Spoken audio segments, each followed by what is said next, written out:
dia faly miarabantsika tompoko vavy sy tompoko lahy manaraka indray an'izao fandaharana aleoresahana hanao ny sehatra izao amin'ity aliny sabotsy fa 10 ny volana febroary 2024 ity dia manasa antsika ihany koa hanaraka hatramin'ny farany indray ny fandaharana aleoresahana hanao ny sehatra miavaka ny fandaharantsika amin'ity alina ity satria dia hiresaka manokana isika mahakasika ny kolotsaina malagasy amin'ny ankapobeny ary dia mazava ho azy fa vahiny manokana misehatra eo amin'izay sehatra ny kolotsaina malagasy izay no vahiny manokana fandaharana amin'izao alina izao dia asaina mpanajana isika tompoko hanaraka hatramin'ny farany an'izay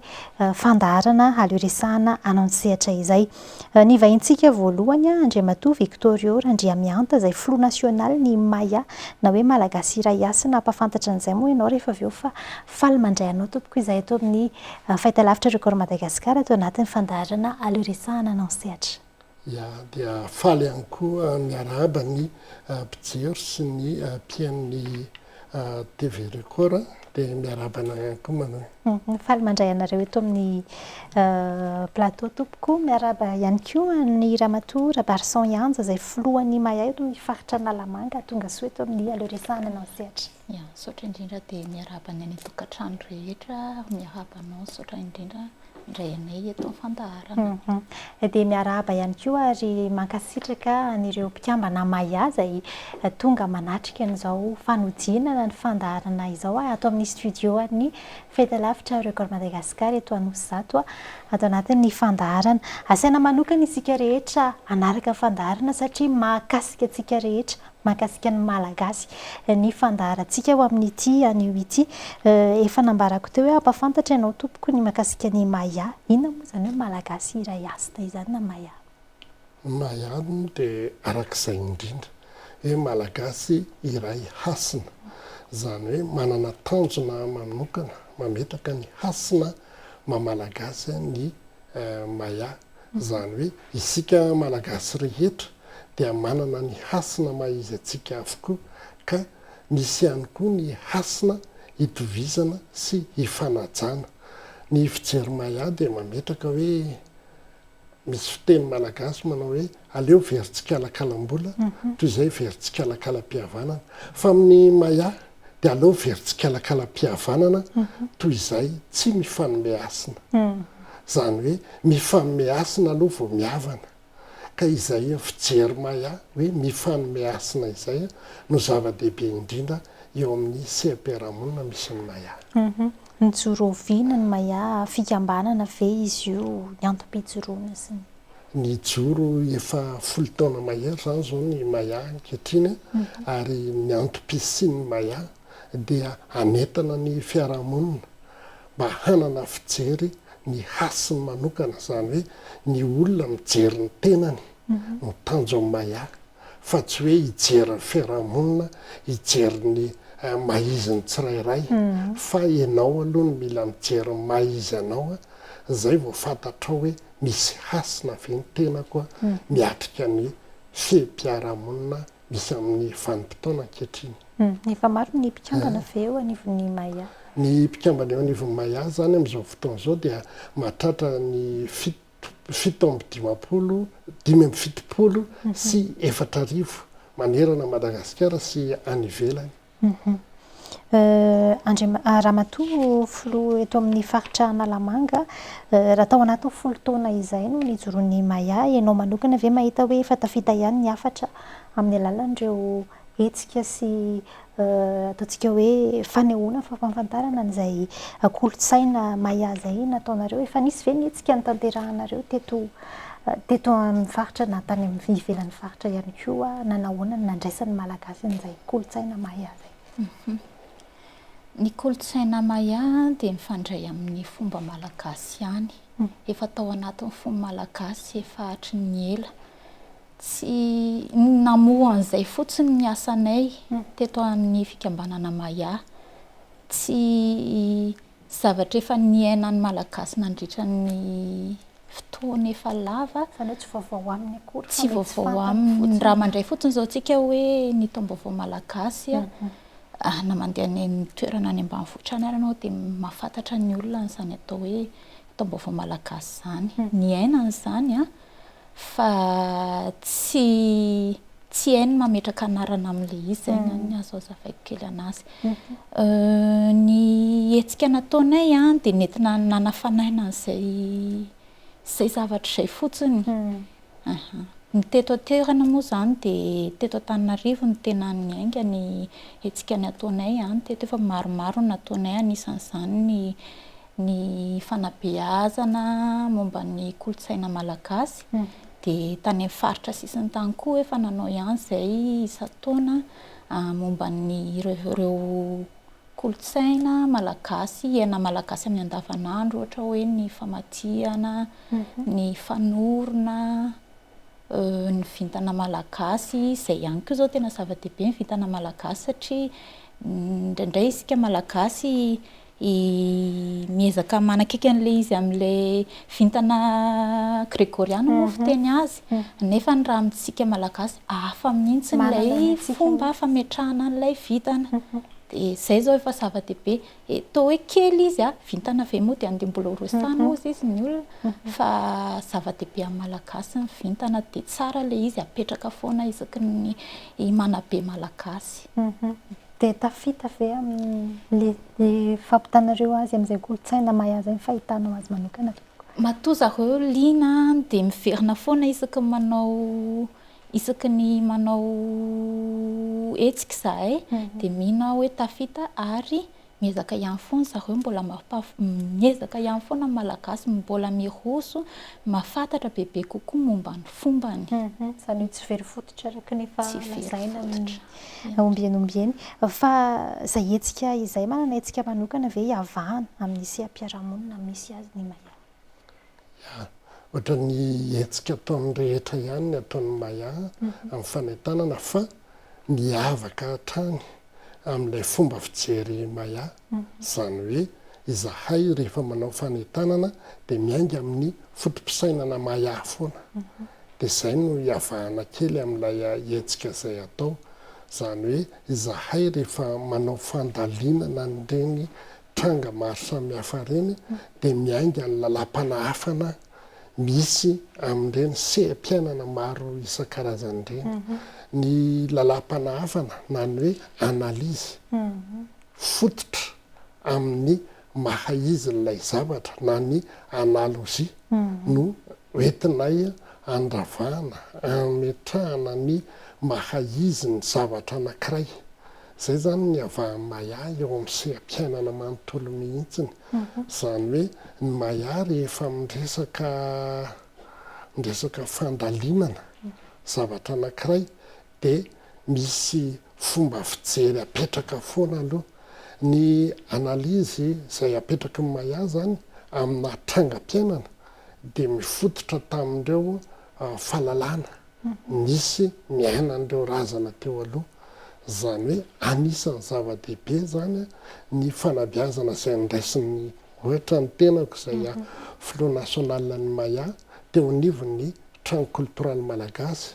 satria ny fikambanana trano koltoraly malagasy izay anisan'ny fikambanana hatranainy indrindra ihany koa, satria efa mananika ny 7-20 taona ny orena izany trano koltoraly malagasy izany. Dia tao no nianarana sy ny nanabeazana ny tenanay mba hanana an'izay fomba fijery izay ary hananadidy eo anivon'ny fiarahamonina. Dia izay zany no mampiavaka kely ny Maya, hitondra an'izay fomba fijery mifototra amin'ny lalam-panahafan'izay eo anivon'ny fiarahamonina. Mahaliana dia mahaliana satria malagasy voakasika daholo angamba rehefa miresaka tsika mahakasika an'izay hoe fampahafantarana nataonao teo izay. Nisy an'ity endrikendrika ity moa zany namenao anaty io dia anisan'ny nahaliana kely tao anatiny le hoe fomba afa-tsy finoana malagasy. Rehefa mitentsika hoe fomba malagasy maromaro izy ireo, fa dia mahatana ny saina matetika ohatra hoe zany famadihana zany zao ataon'ny malagasy. Ny taom-baovao zao ohatra manana ny malagasy efa natsidiky ramatoa Flot eto amin'ny faritra Analamanga teo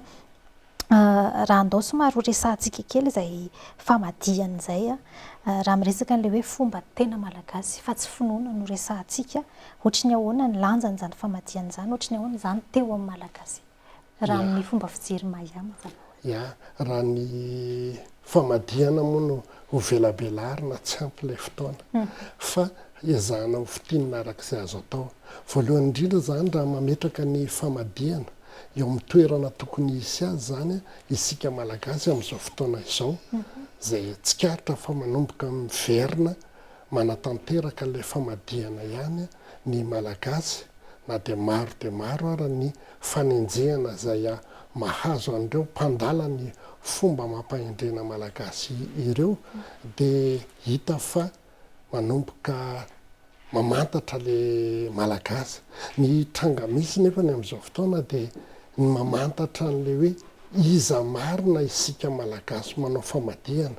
voalohany aloha zay inona le famadihana zay ho atao rehefa miresaka tsika hoe famadihana dika zany misy zavatra avadika zany ao ambadik'ilay famadihana ao anatin'ny famadihan-drazana iny zany dia misy endrika maro samihafa zany hoe avadika izay trangam-piainana nisy teo aloha hiainana amin'ny fiainam-baovao indray ohatra hoe miaina nandritry ny taona maro ilay olona dia rehefa avy eo maty dia aorianany fahafatesana dia avadika amin'izay izy ho tsaroana ilay fahavelomany ampifaliana zany hoe ny fomba malagasy zany rehefa manao famadihana dia hoe maty ny olona anankiray ohatra izy hoe maty teo amin'ny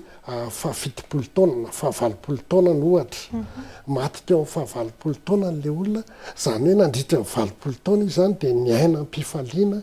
niaraka tamin'ny mpiarabelona taminy dia maty izy teo amin'ny fahavalopolo taonany dikan'izany dia aorianan'le fahafatesana iny dia tsy maintsy malahelo daholo ny fiarahamonina afaka 5 taona na 2 taona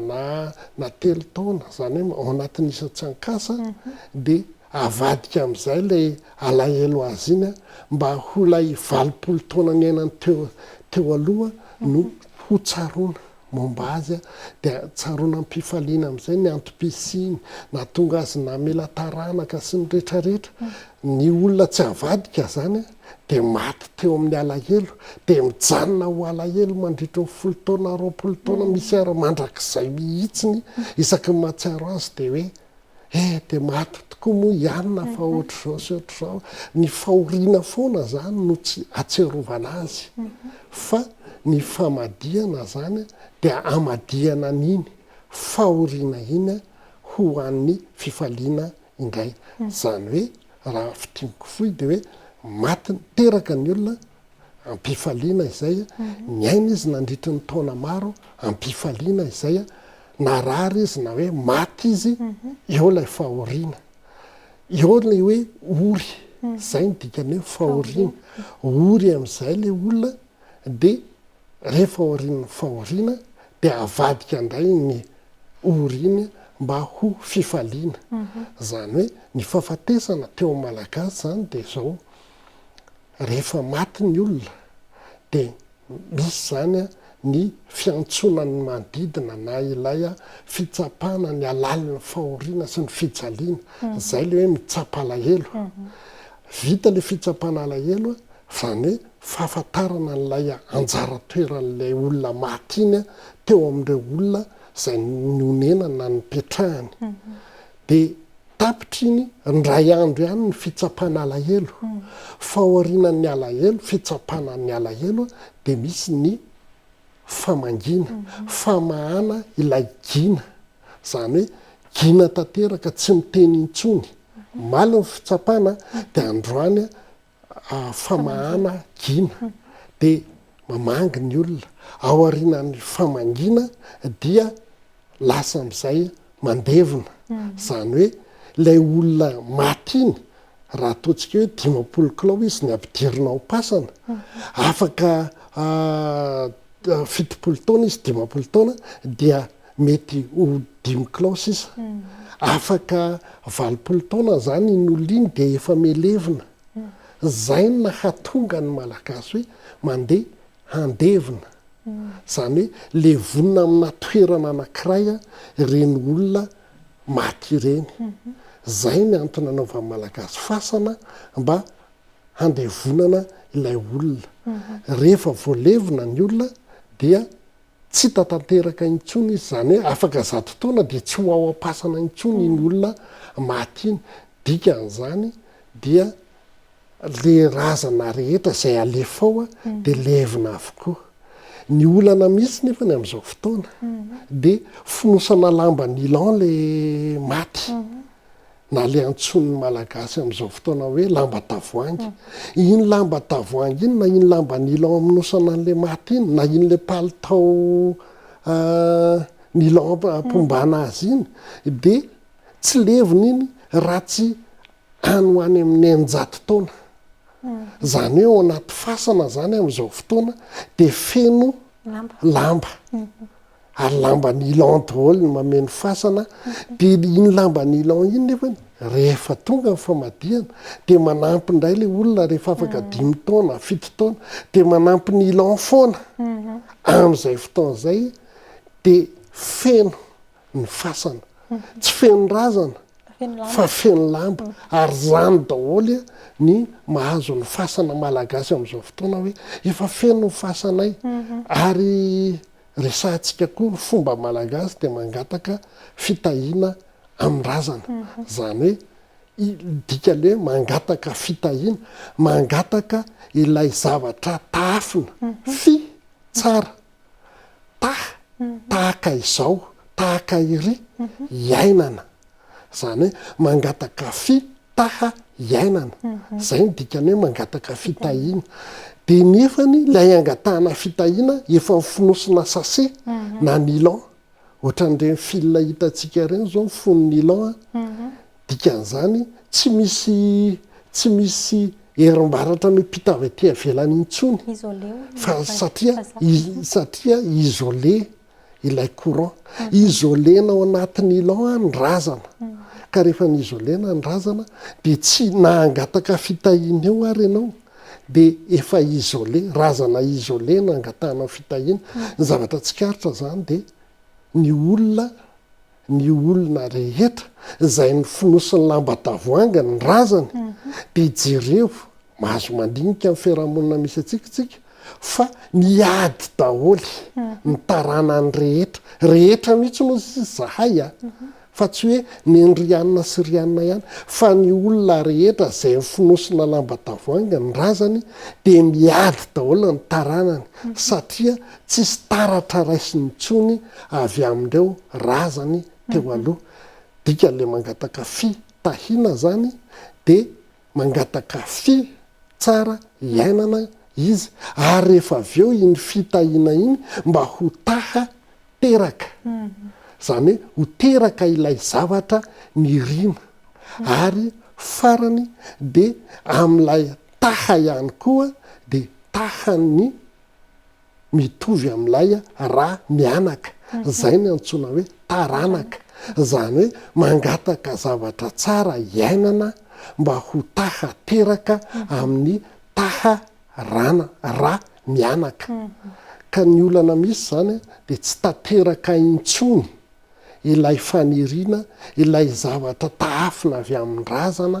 dia io lasa mikorotana daholo ny taranaka rehetra ny tsikaritra zao tatoato rehefa nikarakara famadihana zahay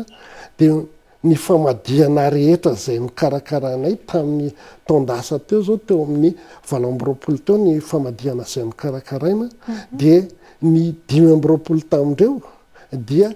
ny antony anaovana famadihana analana n'ilay lamba tavoangy dia soloina lamba mena daholy le razana fanisika be natosika tamin'ny boiron hiditra tao am-pasana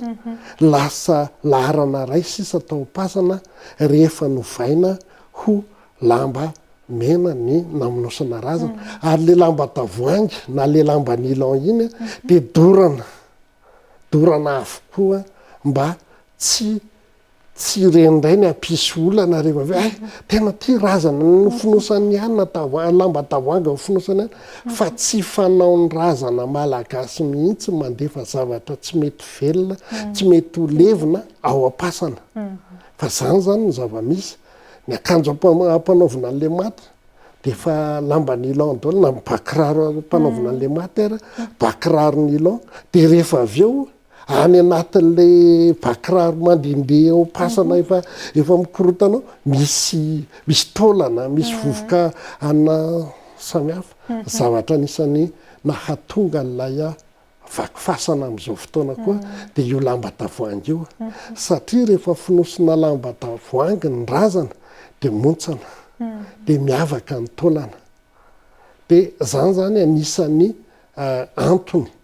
hitolomanay am'izao fotoana hiverenany malagasy hifony lambamena lamba landy rehefa tsy matakatra lamba landy ianao de finosy lamba landy azo na soga ny razana fa mila levina miaraka amin'ny razana reny lamba reny malina de malina satria tena le fototra sy iainany malagasy mihitsy efa araka nambaranao teo moa raha ho resantsika amin'ny antsipiriany tsy ho ampy ny fotoana anisan'ny fomba anankiray fomba malagasy tena mitana ny sainy rehetra ihany koa ary atoato zao mariana ny taom-baovao malagasy itodika kely eto ndray matofolo eto amin'ny faritra Nalamanga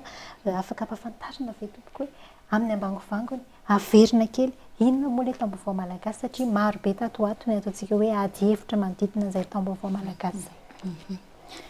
arak'izay hoe taom-baovao malagasy zany hoe fomba izy arak'ilay teny teo fomba izy fa tsy finoana fomba iraisan'ny malagasy rehetra entina ankalazana hidirana amin'ilay taona vaovao zany hoe raha azavaina fofoy de ny tanitsika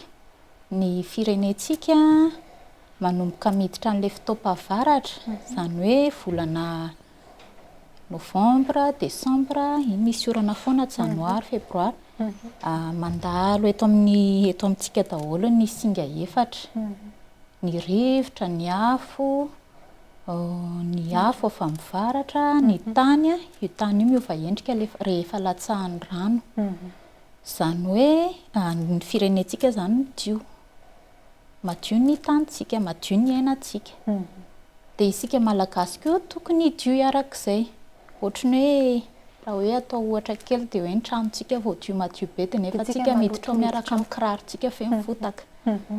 zay zany zay le fotom-pisainan'le taom-baovao malagasy hoe rehefa te handroso isika malagasy de mila mandroso miaraka amin'ilay tany iainatsika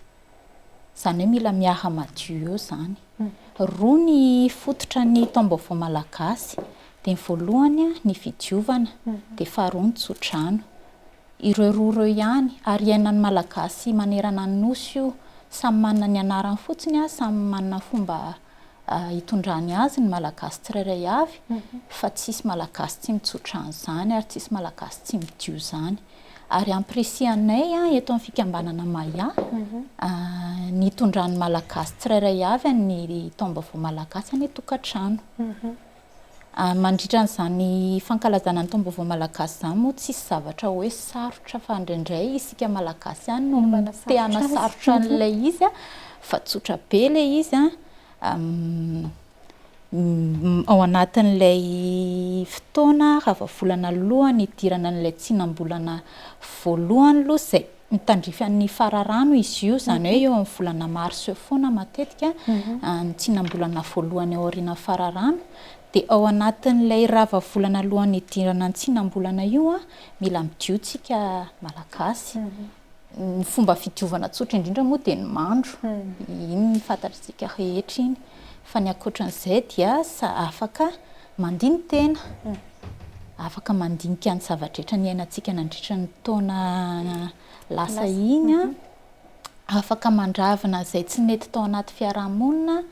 ao anatin'ny tokantranonao raha misy zavatra tsy nety dinihana mifamela raha misy zavatra tokony hifamelana eo amin'ny fiarahamonina zany endrika fidiovana daholo zany dia rehefa vita ny fidiovana dia tonga ilay tsinam-bolana. Dia ny andro mialohan'ilay tsinam-bolana misy an'ilay hoe afo tsy maty. Ihe, io afo tsy maty io a tsotra be ny hevitry ny afo tsy maty. Labozy mirehatra izy io. Ny hazavana dia ny endriky ny hatsarana, ny zavatra soa tao anatin'ny fiainana, ny mamy, ny mafana tao anatin'ny fiainan'ny olombelona. Ka izay endriky ny hatsarana izay a no mbanjininao, tazominao izay a mandritry n'ilay fotoana idiranao amin'ilay taona vaovao, avelohan'ny herinany ny tsy mety a, tazomy izay dia mifanotoy a, ampireheto ny labozy anao a, dia ento miditra amin'ny tokantranonao izy a, dia andrasany iny labozy iny a, rehefa mipotsaka ny masoandro n'ilay andro voalohan'ny taona vaovao dia piana izy. Izany hoe efa nisoloan'ilay masoandro ara-boajanahary izy. Tafiditra anatin'ny tokantrano malagasy tsirairay izany ny hazavana. Dia voatahiry ao daholo ilay zavatra nafinaritra indrindra tamin'ny fiainana mba hitohy amin'ny taona manaraka indray. Tsika moa izany indraindray rehefa tonga ilay fotoanan'ilay hoe ilay taona vaovao io a, dia ny fomba malagasy moa izany dia ny mahandro vary miaraka amin'ny ronono tondrahana tantely. Dia santabary moa izay ny filaza azy dia iny vary iny andrahoina maraina iny miaraka amin'ny fianakaviana rehetra. Dia rehefa hitsodrano ny ray aman-dreny dia ampiakarina fotsiny vary dia mitsodrano an-tarana manontolo izy mba soa ny iainana. Mazava amin'ny ambangovanga ny araka nambarantsika teo ny atao hoe taom-baovao malagasy, fa araka nambarako teo Andriamatoa Filoha Nasionaly miteraka ady hevitra be foana ny taom-baovao malagasy hatramin'izay tato anatin'ny taona maromaro izao fa ino moa tena mampiavaka n'ity atao hoe taom-baovao malagasy ity sy ilay alamady be izay matetika misy manafangaro ny ia marina tokoa izany. Rehefa miresaka taom-baovao malagasy isika, izany teny hoe taom-baovao malagasy izany dia tsy nampiasaina teto Madagasikara. Teny tsy niresahana teto izany fa niresahana teto dia alamady be nandritra ny fotoana maro. Fa ny taom-baovao malagasy dia nanomboka ny foazin'ny trano koltoraly malagasy izy tamin'ny taona 750 izany hoe ny taona 750 vao nanomboka nisy ny fankalazana ny taom-baovao malagasy izay notontosainy ny trano koltoraly malagasy. Ary nanomboka teo izany no nivoizanay voalohany ny atao hoe taom-baovao malagasy. Fantatry ny malagasy maro tamin'izany fotoana izany fa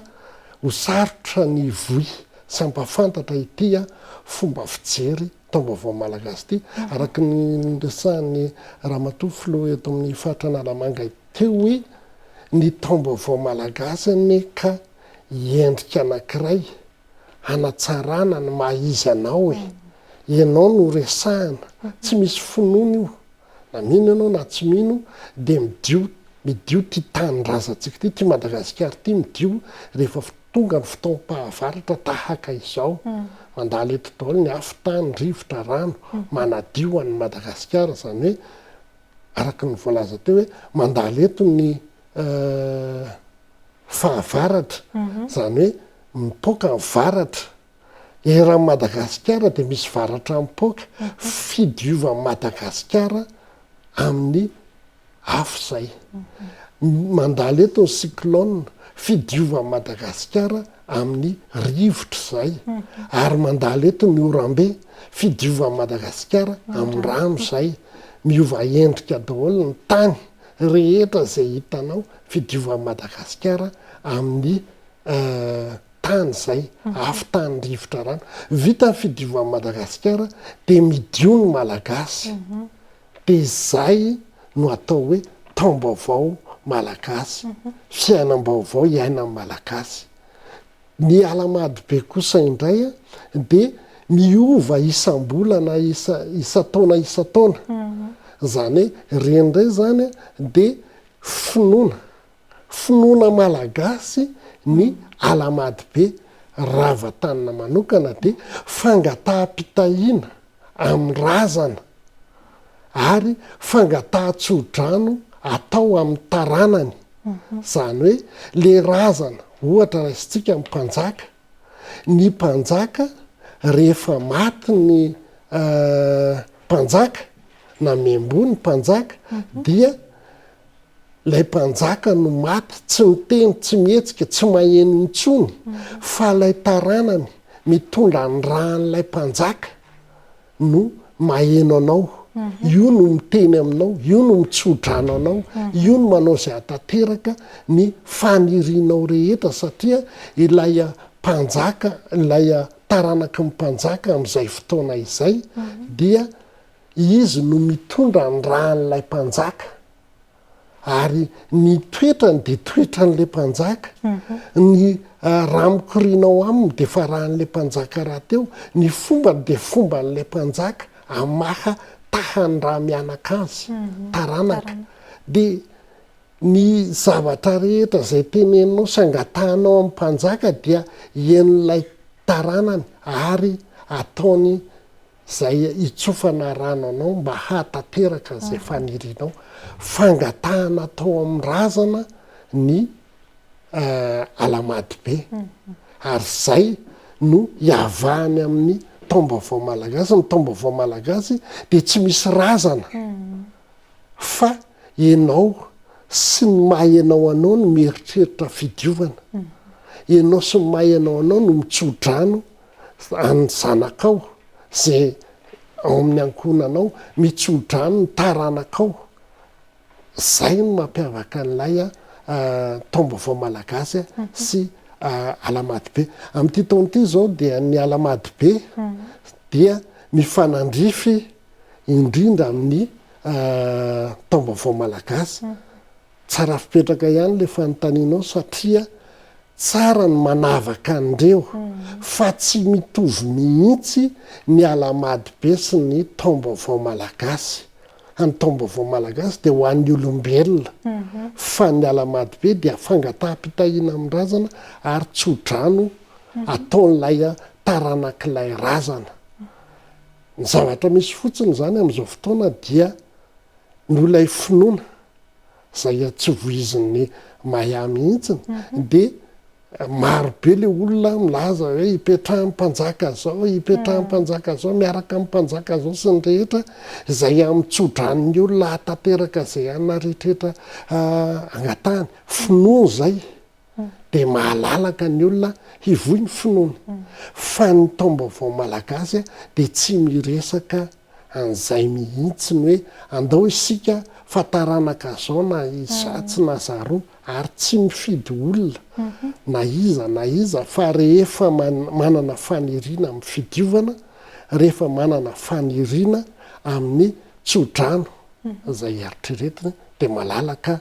ny fankalazana ny taom-baovao malagasy. Eto zany dia tsara mampafantatra antsika rehetra izay te hanao taom-baovao malagasy fa nylay logo na ilay sary fanehoana ny taom-baovao malagasy amin'ny alalan'ilay sarina omby volavita iny sy ilay soratra menamena hoe taom-baovao malagasy dia malalaka ho an'izay olona mikarakara taom-baovao malagasy ny mampiasa azy. Azonareo rehetra izay te hampiasa azy zany ny mampiasa n'iny logo taom-baovao malagasy iny fa ny fifaninanana izay nataonay zany dia mba hahafahan'ny malagasy rehetra hanao taom-baovao malagasy. Tsara mampafantatra ary anisan'ny zava-dehibe ty fa ho antsika sekoly izay nanantona anay hoe izay te hikarakara taom-baovao malagasy ny maiady azo antsoina anazava sy ampianatra anao ny atao hoe taom-baovao malagasy fa malalaka ho an'ny rehetra. Ary ny zava-dehibe apetrakay rehefa mikarakara taom-baovao malagasy dia tsy azo atao mihitsy ny manao fifaninanana rehefa tonga ny taom-baovao malagasy na fifaninanana ara-panatanjahantena io na dia io na inona rehefa fifaninanana dia tsy azo atao ny manao azy rehefa tonga ny taom-baovao malagasy. Inona ny antony? Ny fifaninanana dia fandrendrehana ilay mpifaninana amin'ny tena zany hoe fa tanjona zay andresena azy nefa ny taombavao malagasy dia fanandratana maizy ny tena nefany ilay mpifaninana aminao dia manao zay arendrika anao haresy anao ka tsy azo atao mihitsy zany ny manao fifaninanana rehefa tonga ny taombavao malagasy fa ny fanao dia ianao mihitsy ny aza no manandratra ny maizy an'ilay olona hoentiny atrika n'ilay taona vaovao andro ray io ka oka zany mba tsy hisy fifaninanana hitranga fa mandrendrika ny asin'ilay olondresy ilay fotoana ka zay olona mikarakara taombavao malagasy zany dia tokony olona manana faniriana hanandratra ny maizy ny tsirairay mihitsy ary fotoam-pamelana ny taombavao malagasy ka ny dikan'izany rehefa tonga ny famelana zay ataonao dia tokony ametraka zany ianao hoe ty olona miaraka amiko ty dia manana ny asiny manokana ka tokony asandratra tokony apetraka amin'ny maizy azy mba hafatarany fa misy ilaina azy ny antom-pisiny ny rehetra eto ambonin'ny tany dia zava-dehibe aminy zany no mahatonga ny fandrosoana ho an'ny rehetra ary anisan'ny zavatra nitranga koa dia marobe ny firenena ny ivelany izao no liana tamin'ity taombavao malagasy zay atao ty misy zany reo vahiny tonga nianatra ny taombavao malagasy teto ary manomboka mampiatra azy any ivelany any zay tsy taombavao malagasy no iantsony azy fa ataony hoe fête de lumière ohatra zany hoe fety ny hazavana sy hafanana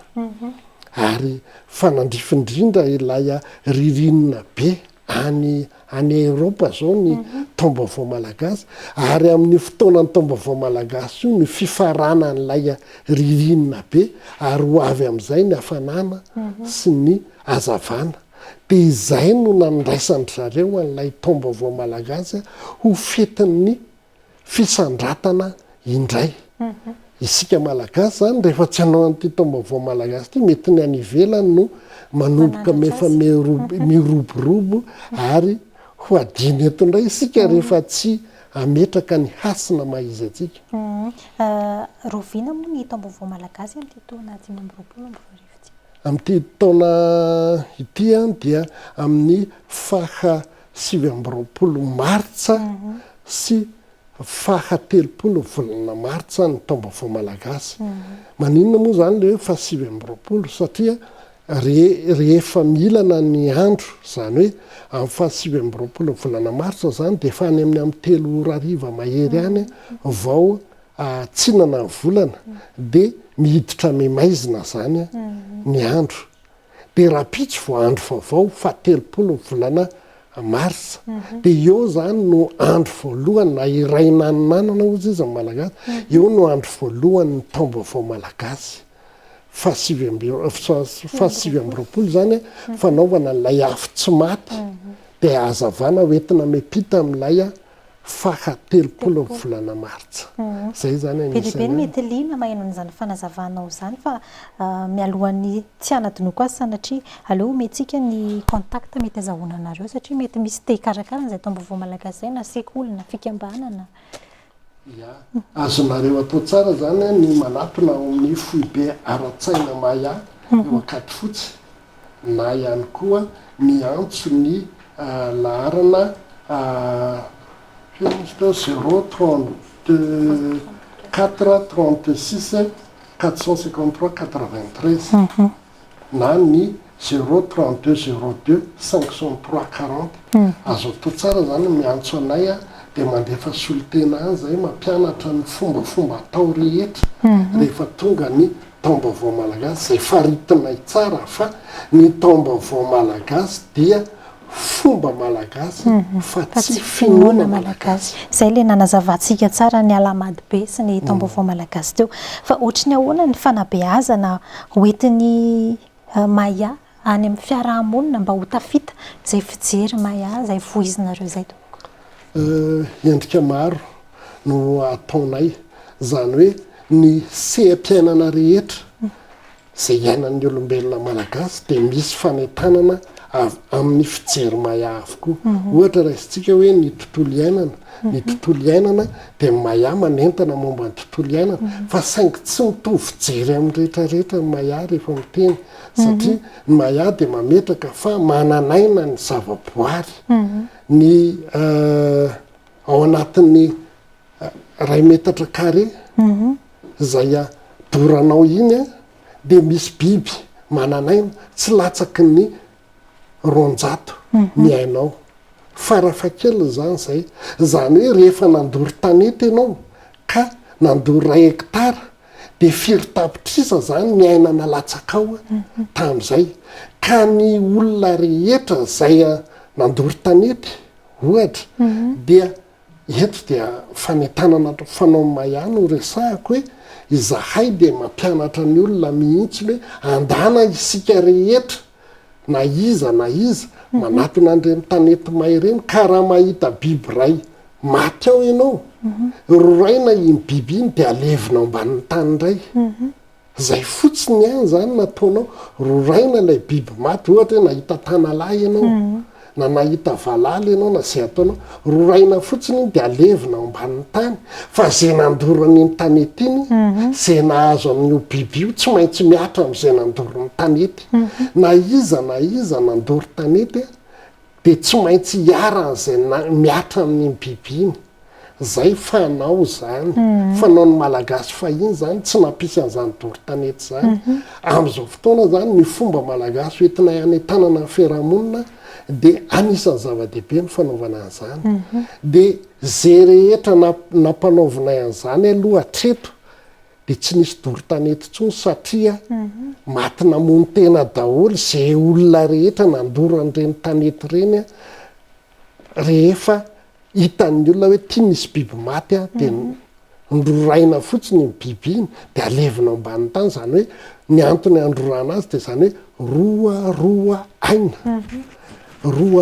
aina, zany hoe na ny aina avy aminao zany no hoentin'le biby milevina. Ary zay olona nampirehatra n'iny tanety iny ka namay an'le biby dia hiaran'izay nahazo azy daholo. Zay nahazo an'iny biby iny tsy maintsy miatra amin'ny zay olona nandory tanety. Fanentanana ataon'ny maya zao zany, fomba fijery maya ihany koa zany, ary tena nandaitra 100 aloha hatreto. Ohatra zao zay, zahay mandeha miteto faritra manatrika ireny fomba malagasy tahaka an'ireny fandronandrika, fitampo, tsangatsaina sy ny karazan'ireny, dia manao ny fikarohana ao amin'ireny sehatra ireny. Ary mampiavaka an'ilay foibe ara-tsaina maya dia ny olona rehetra liana fomba malagasy dia saika mandalo ao zany manao fangatahana hoe zay mba te hafantatra momba an'izao fomba malagasy, na te hanadiady zay momba ny ohabolana tahaka izao, dia mametraka ny fijeriny ny maya. Zay zany ny havahanay ary anisan'ny sehatra avo anankiray eto Madagasikara izany maya zany atsoatsy. Ndao resantsika kely mahakasika ny foibe ara-tsaina izay nambaranao teo io tompoko. Ya, ny foibe ara-tsaina maya dia ny mpikambana atao anatin'ny maya rehetra dia mpikaroka daholo. Ato zany tsy misy hoe mpikambakambana fotsiny, fa ny mpikambana rehetra dia mpikaroka, dia mpianatra mpikaroka avokoa. Dia ireo mpikambana ataon'ivon'ny maya ireo dia manao fikarohana dia mametraka an'ireny voka-pikarohana ireny miainga amina fijery maya. Dia zahay zany marina fa mety maro ny zavatra izay resahanay tsy mifanandrify amin'ny fijery akademika, fa fijery maya no hitondranay an'le izy ary ametrahanay an'ilay voka-pikarohana izay ataonay eo anivonay ihany fa tsy eto anivon'ny firenena na ho an'ny iraisam-pirenena, fa tsy manakana ny olona rehetra ihany kosa nefany mba hikaroka ireo voka-pikarohana izay nataonay ireo. Dia misokatra ho ana zavatra maro zahay, na ho an'ny fanorena trano na fanorena pasa na ny rehetrarehetra zany rehefa fomba malagasy na inona dia malalaka ny foibe ara-tsaina maya iresaka an'izany ary manome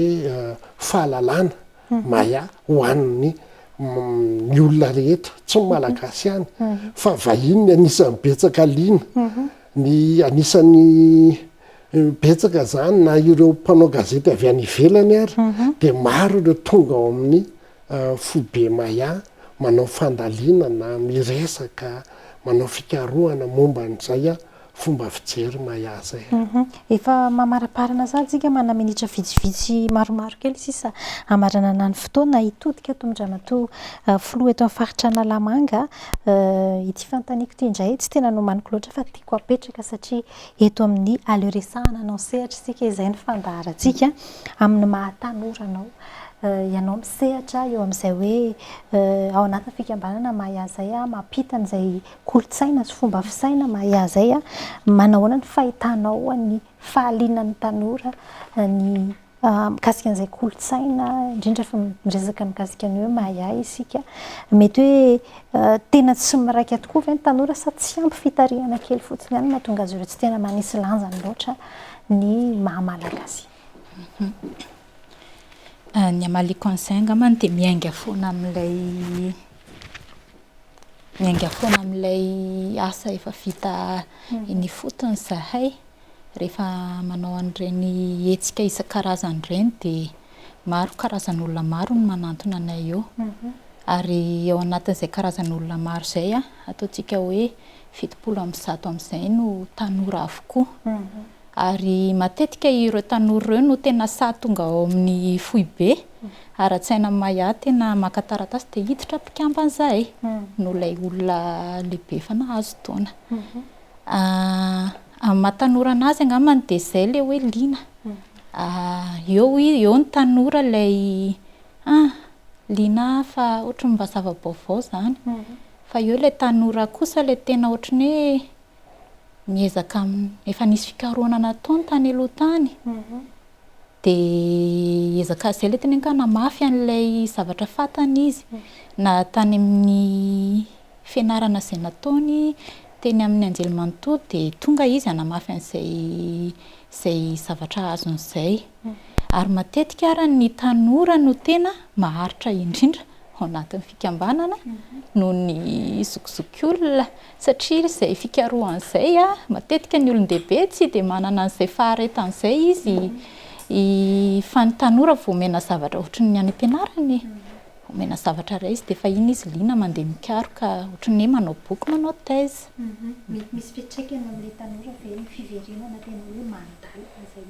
fomba malagasy? Amin'ny mafanabeazana ny ataonay dia mino fa tena niaina n'ilay izy ary namolavola ny famatorany ny fahaizany miatrika amin'ny fiainany ary maro moa zany ny misy fotoana izay eo amin'ny fikambanana matetika isan-kilahady foana moa izay no mivory ary tsy maintsy manao fizarana izay eo partage moa zany ny ataonay isan-kilahady ary rehefa mitondra ny anjahany tsirairay avy dia tsy maintsy hidiniana izay ary tsy maintsy resahana amin'ny fomba fijery maya dia matetika ny ankizy zany hitanao hoe mivoatra manana ambary izy ary indraindray tsy hampozina ny zavatra teneniny mahatakatra izy satria mahay mifameno an'ilay fivoarana ankehitriny ilay modernisation sy ilay fomba malagasy. Ny fomba koa mantsy tsy afaka hijanona foana hijanona ao anatin'ilay fomba taloha fa miaina ny fomba mivoatra araky ny fampandrosoana misy eo amin'ny dia hitan'ny tanora hoe mahay mampikambana hiverina atao amin'ny andriamatoa filoha nasionaly fa efa fohifohy ny fotoanantsika miezaka ianareo mampafantatra an'izay fomba fijery sy ny fomba fisaina mifanaraka amin'izay hoe maiana hoe malagasy iray asina izay raha ampifandraisitsika tompoko amin'ny zava-misy amin'izao fotoana izao miresaka tsika fomba araka nambara teo fa tsy finoana mety misy fitraikany any amin'ny fiarahamonina vera tena mitodika makany amin'ity malagasy iray asina na hoe maya ity ny tsirairay eo any amin'ny fiarahamonina. mety misy fiatraikany ve fiatraikany dia tsotra lalatokana ho an'ny fivelaran'ny Madagasikara lalatokana o zay ho an'ny fivelaran'ny Madagasikara ny fiverenany amin'ny maha izy azy lalatokana ho an'ny fivelaran'ny Madagasikara ny fametrahana indray ny hasin'ity taom-baovao malagasy ity zany hoe rehefa hiverina anao taom-baovao malagasy itsika dia ho tafita Madagasikara fa raha mbola enjehana sy atao zay afoana n'ilay taom-baovao malagasy toy misy ankehitriny dia ho sarotra ho atsika ny lalam-pivoarana ho an'ny Madagasikara. Misy fanamariana ho ataonareo ve amin'io 7-20 sy 30 martsa io an'ny Maia manokana raha misy mba liana tehijeriko ihany koa ve na tsy ao anaty fikambanana izy ve azony atao ve? Maro dia maro ny hetsika ataonay fa anisan'ny zava-dehibe ho anay aloha dia ny fanentanana izay ataonay zahay zany dia mizarazara maro be mampianatra isaky ny sekoly rehetra zany dia ampianaranay avokoa dia maro be ireo hetsika izay ataonay sy ny université izay miara-miasa aminay dia ny sekoly rehetra zany izay mikarakara taom-baovao malagasy hetsika ho an'ny mpianatra ao aminy dia tonga izahay mampianatra azy ireo izay no anisan'ny hetsika ataonay izahay mahay any dia misafidy toerana anankiray isa-taona hankalazanay ny taom-baovao malagasy sy ampianaranay ny mpiara-belona anisan'ny mampiavaka ny hetsika izay ataonay amin'ity taona ity amin'ny manomboka amin'ny 17 volana martsa hatramin'ny 13 volana martsa dia mampianatra ny omby sy ny tontolo ny loha hevitra raisinay an'ity zany hoe amin'ity taona ity zay zany dia ampianatra resaka omby fotsiny ampafantatra ny olona hoe ny anjara toeran'ny omby amin'ny fomba mampanao malagasy ny anjara toeran'ny omby eo amin'ny asa tanana malagasy ny anjara toeran'ny omby eo amin'ny fiainana akapobeany fomba mampanao sy ny rehetrarehetra zany hoe ny tontolo rehetra momba ny omby zany dia ho velarinay amin'ity taona ity ho resahanay avokoa ka ho atsika zany zay manana fanazavana na fahalalana momba ny omby dia malalaka izahay ao Maia ary mandray antsika atanandroa afaka miresaka hoe zao ny anay fombanay sy ny omby dia zao ny ataonay rehefa tonga ny taom-baovao malagasy na hoe zao ny ataonay momba ny omby rehefa tonga ny fotoana fetin'ny taranaka na fetin'ina izay ataonareo fa mba tianay ho raisina izy ireny ary ho ampitaitsika amin'ny taranaka ao aoriana amin'ny taona ho avy zahay mety loha hevitra hafa indray ny raisina tamin'ny herintaona zao zahay dia momba ny lamba talohan'izay zahay momba ny vato talohan'izay resaka trano sy ny fasana maro be zany zavatra karohanay dia avelarinay ho an'ny fiarahamonina fa amin'ity zany omby ka tsika rehetra izay manana fanazavana na fomba mampanao momba ny omby dia malalaka ny foibe ara-tsaina Maia mandray an'ireny fanazavana avy amintsika ireny raha misy koa moa tahiry tsara na tahiry-kevitra dia azonay raisina avokoa ho ampianarintsika amin'ny mpiara-belona miresaka an'izay ianao dia somary malasa kely ny saiko misintona saiko ina tokoa moa zany ny antony hisafidianana an'ity ilay sary famantarana ny taom-baovao malagasy ity hoe misy sarina omby ao dia misy an'ilay soratra io azo vao kely mety mahaliana ny olona ny safidianana izy io dia sarina omby volavita no nataon'ireo teo aloha zany hoe famolavolana izay eritreretan'ny saina rehetra ho vita zay ilay vola vita volavolaina ho vita ary ny vola vita ihany koa rehefa namono omby vola vita ny mpanjaka dia hiarovany ny hasina izay ananany zany hoe rehefa tsy te hiongana ny mpanjaka dia mamono omby vola vita mba hoe ilay loko mena endriky ny fanjakana ilay fotsy endriky ny vahoaka ka rehefa ny fotsy no mandrakotra n'ilay omby betsaka ny fotsy zany hoe ny tongotra matanan'ilay omby fotsy, ny loharambo fotsy, ny kibony fotsy, lafika zany fotsy, ny trafo fotsy, ny tapikandro fotsy, misy fotsy avokoa. Dikan'izany ny hasina rehetra maiza an'ilay omby dia efa resom-bahoaka daholy. Dia zay ny antony amonoana omby volavita. Ny mpanjaka tsy mihinana omby volavita, fa ny vahoaka rehetra zay manome hasina an'ilay mpanjaka sy miaro ny fanjakana no mihinana an'ilay omby volavita. Dia zay ny antony nisafidianay an'ity ihany koa hoe omby volavita no atao eto mba ilazana hoe isika dia miverina amin'ny hasina ananantsika, zay tsika vao ho tafita ity firenentsika ity, fa hembotra foana isika rehefa tsy hankalaza na miasina ny tombo malagasy. Ary isaorako manokana ny record zay nampiakanjo anao ihany koa hitazona an'izay loko hoe malagasy aho ka aneo izay maizy azy. Mamaraparana sady ny fandaharana isika mahaliana dia mahaliana ary tsy ampy ny fotoana raha hiresaka mikasika ny Maya manokana mihitsy isika, fa ety am-pamaranana Ramatoafilo eto amin'ny faritra Analamanga manana hafatra ve ianao na antso ampitaina ho an'ny malagasy mahakasika an'izay hoe hanamariana ny taom-baovao malagasy zay na ny fomba fisainana Maya mihitsy koa. Tsotra be ny aza menamenatra isika malagasy hitondra ny afo tsy maty izay hafanana ny taom-baovao malagasy zay ao tokantranontsika. Tsotra be. Tsy misy resaka hoe finoana araka nambara. Tsisy resaka finoana fa ento miditra ao tokantranontsika tsirairay avy ilay hazavana. Zay fotsiny Ramatoafilo. Nangamba dia ametraka fa lalatokana hivelarana sy hipetrahan'ny malagasy eo amin'ny toerana maizy azy ny taom-baovao malagasy, ka ny tanàna ny rehetra na izy na iza mba hankalaza ity taom-baovao malagasy ity. Faritiko tsara ny taom-baovao malagasy dia tsy alamady be akory, ka hankalaza ny taom-baovao malagasy isika mba hiverena ny hasina maizy atsika, hatongavantsika amin'ilay tanjona sy faniriany tsirairay avy dia malagasy sambatra. Eto ambonin'ny Madagasikara fenony ronono sy tantely. Efa tena ampifarana ny fotoana kanefa tsy haiko tsy nisy an'ity mantsy namenao anaty eo dia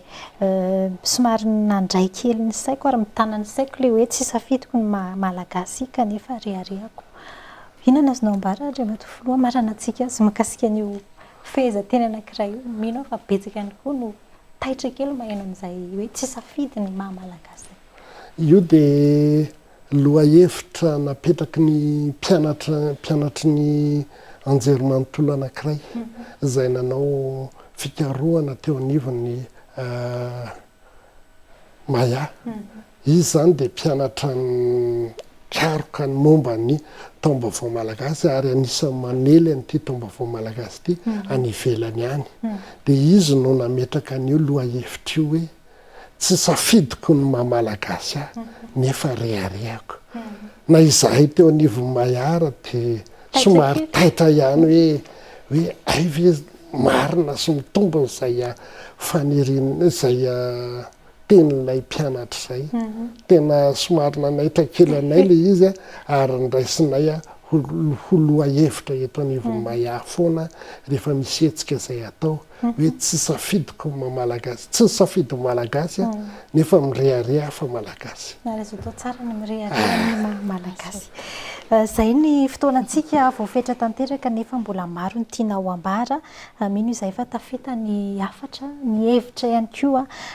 tena tiana novoizina tao anatin'izay fandaharana izay. Mino izay fa mbola hivahiny atao anatin'ny fandaharana ihany ianareo avy eo anivon'ny Maya afaka miresaka lohahevitra hafa na fomba hafa ihany koa amin'ny fotoana manaraka maniry ny tohizan'izay fiara-miasa izay tompoko.